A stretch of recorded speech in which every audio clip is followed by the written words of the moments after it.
করলা ভাজি করবো, তাই তেল দিয়ে দিলাম।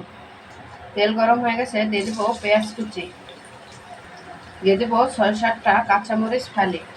পেঁয়াজটা ভালোভাবে ভেজে নেব। করলা ভাজি করলে একটু তেল বেশি লাগে। পেঁয়াজটা ভালোভাবে ভাজা হয়ে গেছে, দিয়ে দেবো করলা। এরকম একটা ছাঁকনিতে সেঁকে রাখলে পানিটা ভালোভাবে ঝরে যায়। দিয়ে দেবো স্বাদ মতো লবণ কুচি, সামান্য হলুদের গুঁড়া। ভালোভাবে মশলার সাথে ভাজিটা মিশিয়ে নেব। এবং যে কোনো ভাজিতে হলুদ কম দিতে হয়। সিদ্ধ হওয়ার জন্য ঢাকনা দিয়ে ঢেকে দেব।